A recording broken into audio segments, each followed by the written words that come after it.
Hi, my name is Cliff King, and this week in Congress, I am going over the second half of the bills that Congress went through on June 20th. So there were a lot of bills today because I think it's like once or twice a month that the House will just pass a bunch of bills all on the same day. And most of them are like relatively non-controversial and they'll, get passed really quickly. So that's why there are a lot of bills today. But yeah, so I'll go through this starting with HR 2190. Actually, just one more thing. A lot of the bills in this section, or the second half, they have to do with the Department of Homeland Security and also with like families and like foster care and like things related to those like topics. So there are like a bunch of bills that were like related to that were passed. So so let's get started. So HR 2190, the Streamlining DHS, so the Department of Homeland Security Overhead Act. So this was sponsored by John Rutherford. This bill unanimously passed the House on June 20th, and again, waiting for Senate consideration. This bill creates a new position, though it doesn't seem to be new funding, but just a new position someone could get promoted to. And this position is called the Chief Facilities and Logistics Officer. This position's responsibilities are basically to find efficiencies within the DHS's real estate and ancillary services. So this would include things like consolidating or getting rid of unused spaces and consolidating regional transportation and custodial contracts. So it seems like a good position to add to the DHS, so I'd be all for a bill like this. The next bill is HR 2283, the Department of Homeland Security Morale, Recognition, Learning, and Engagement Act of 2017. And this was sponsored by Benny Thompson. Just a word of note, it's not a big issue with the bill, but I don't know, maybe it's just the way that government works. Anyways, this bill passed the House on June 20th and waiting for Senate consideration. So what this bill does is it basically gives the DHS a framework for how they should improve their employee morale through things like a committee to investigate it and to officially task the human or the chief human capital officer like some of these responsibilities. So, I definitely don't think that the intentions behind this bill are bad, but I'm kind of like questioning why the DHS can't just like do these things on their own. If they see that, there is a problem with employee morale at the DHS, then shouldn't the chief human capital officer do something about it instead of waiting for Congress to tell him or her to oh, you should try these things out, which will eventually tell you how to improve employee morale. I don't know. To me, it was like a great move for headlines, so that these politicians can tell their constituents, hey, we're trying to improve things at the DHS. We know that employee morale is bad, so we're gonna do something about it. But I don't know. I just thought the DHS should just do this on their own, not wait for Congress to tell them how to do their job correctly. Because it's not they needed more funding. It just potentially puts more things on certain people's plates and I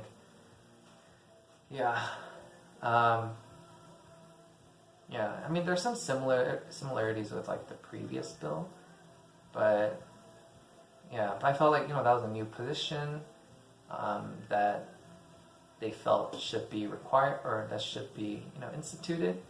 But this bill is just adding more responsibilities to an existing position, whose job description should include things like employee morale, as the Chief Human Capital Officer.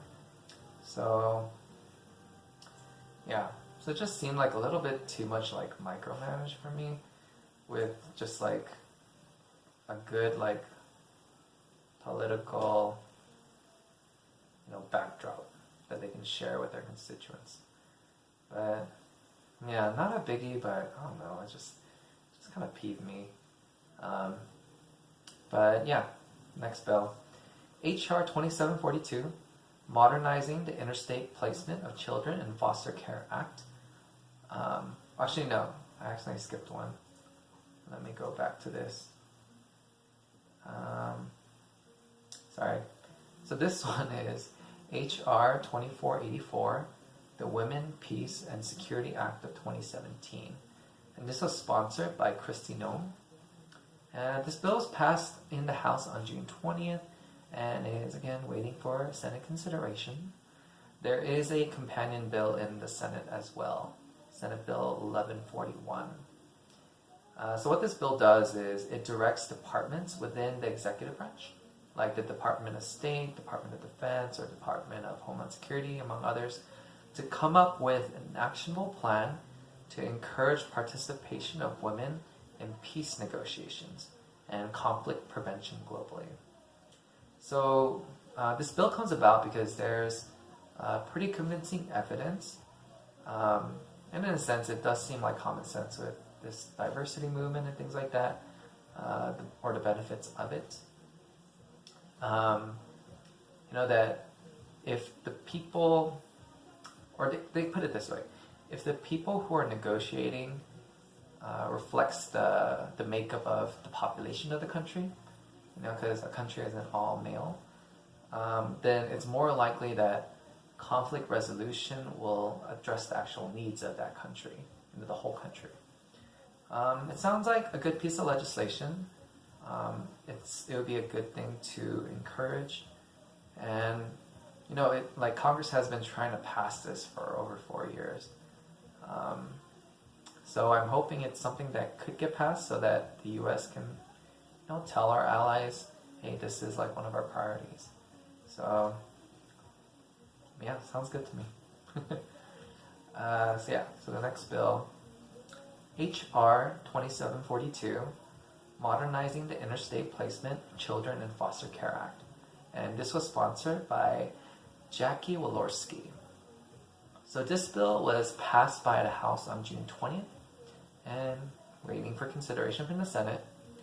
This bill has been around since the previous Congress and was also passed by the House on March 22nd of 2016, so by the previous Congress. Since August 2014, the National Electronic Interstate Compact Enterprise has been adopted by 13 states. So what the NEICE does is that it digitizes the process of adoption and fostering across state lines. So this has led to a 30% reduction in the time it takes to process paperwork, and up to date they say savings of 1.6 million due to less administrative costs, because they don't have to mail paperwork to each other and things like that. They can just do it through the computer. So what this bill requires is that all states join this system by 2027. I'm all for digitizing government in the areas that we can, and especially in non-critical areas like this where it's just helping efficiency. So I'm all for this bill. It seems like a necessary step for our government to take. So next bill is HR 2834, the Partnership Grants to Strengthen Families Affected by Parental Substance Abuse Act, sponsored by Danny Davis. So this bill was passed by the House on June 20th and waiting for consideration by the Senate. This bill expands an existing program that aims to improve outcomes for children affected by methamphetamines to include heroin and opioids. So it's a response to like what's going on in our country today, and it just makes it so it's more explicit that funds can be used for these other purposes.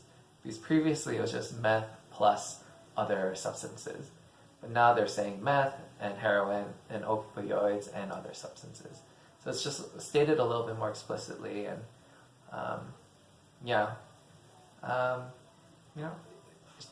it sounds like a good idea. I'm all for it. So next bill, HR 2842, Accelerating Individuals into the Workforce Act. And this was sponsored by Carlos Curbuelo. This bill was passed by the House on June 20th and is waiting consideration by the Senate. What this bill does is that it subsidizes employment for those in the TANF program. So the TANF program is a temporary assistance for needy families. And what it does is it aims to help needy families through assistance and helping them to get back on their feet. It is temporary in nature because the maximum number of months that they can incur these benefits is 60. So once that's done, then they can't use it anymore. So it is supposed to be temporary to get them on their feet. So what this bill does is it provides grants to states so they can do trial runs on this subsidized employment program. What the program is supposed to do is it would pay up to 50% of the wages for up to 12 months for these high need positions. So it also can't displace a current worker. But if companies have a need and they aren't able to fill it, but they can take on these other or these people in the TANF program, and they'll get subsidized for some of the costs. So it makes it a little bit easier for them to go through the training process and give a little bit more leeway for them to hopefully get a job at that company. So it helps those in the TANF program to find employment quicker, hopefully. And on the company side too, they get potentially good employees at half the cost, to try them out. People that they may not give a chance to without these subsidies. And in a sense, I kind of saw it as free money for corporations because they don't have to pay as much for these employees. But I really do see it as a win-win. It provides employment for the poor while filling jobs for companies that are maybe difficult to fill. So and also reducing the risk of employing those people. And and this bill is supposed to be a trial run. That's why it is. I believe it's only $100 million that that they've been allocated across the nation to for different states to try this out. So it seems like a good, worth trying out. See if it works. That's what our government should do, right? But let's see. Next bill is HR 2847, Improving Services for Older Youth in Foster Care Act, sponsored by John Faso. So this bill was passed on June 20th in the House, and again, waiting consideration by the Senate. What this bill does is it increases the eligibility for foster care from 21 to 23 years of age.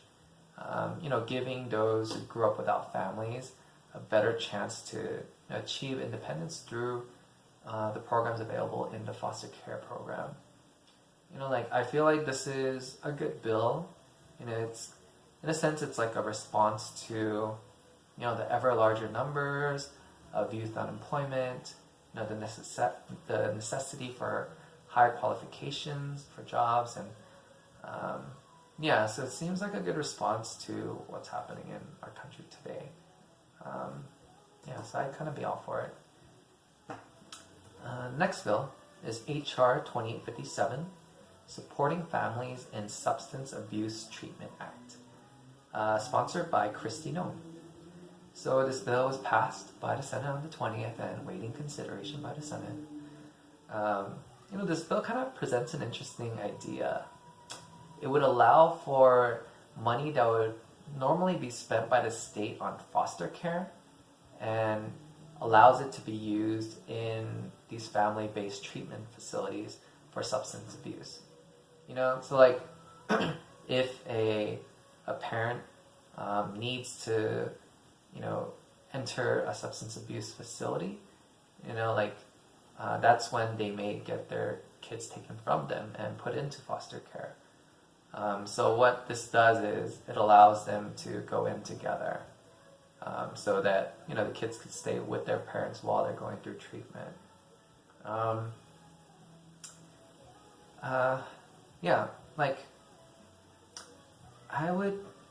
feel like I'd be for this. I'm not sure if it would be in every instance, but I think caseworkers understand what the family dynamics are like, and if this option were available for them, I feel like it could be a good thing, But one drawback is that there might not be a lot of availability for these family-based treatment centers, and it could be an added cost for these facilities to accommodate families. But maybe it's a good option. I think caseworkers will know better, and just to have that opportunity or the opportunity to maybe offer this, I think it could be a good thing. So I wouldn't mind trying it, But last bill for June 20th, HR 2866, Reducing Unnecessary Barriers for Relative Foster Parents Act. And this was sponsored by Lloyd Smucker. Again, this bill was passed on June 20th and is waiting consideration by the Senate.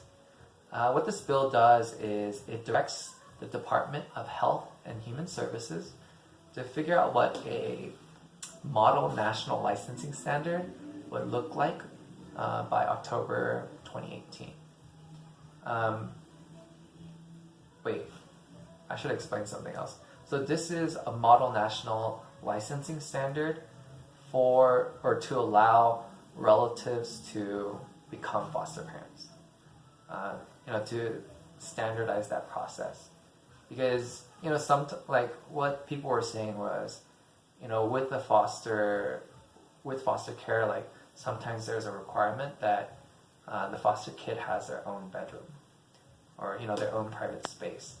But if a kid is going to their relative, maybe it's not a bad thing if they share a room with their cousin or something like that. In a normal situation that might not be good, but if it's a relative, then maybe the standards should be a little bit different. So that's why they're trying to set these different standards if relatives are going to foster these kids.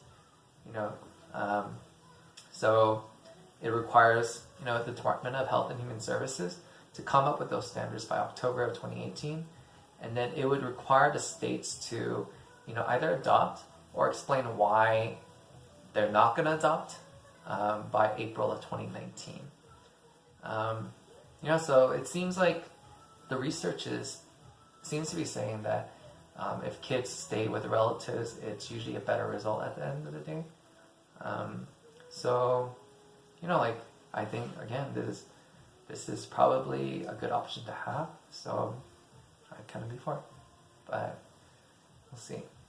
We'll see if Congress does anything. These seem like pretty decent bills to give a try, but I don't know what our Congress will actually do. I went through 16, but I think the total number that Congress touched that day was over 60. But I kind of decided that I'll maybe stick to just bills that are passed or that are a little bit further along the process and not just introduced. And when it's a slower day, maybe talk about a few that were introduced as well. So, but today, 16 bills, that's good enough. I had to even separate it out. But hopefully this was informative. And yeah, if you have any questions, comment below, and please subscribe. All right.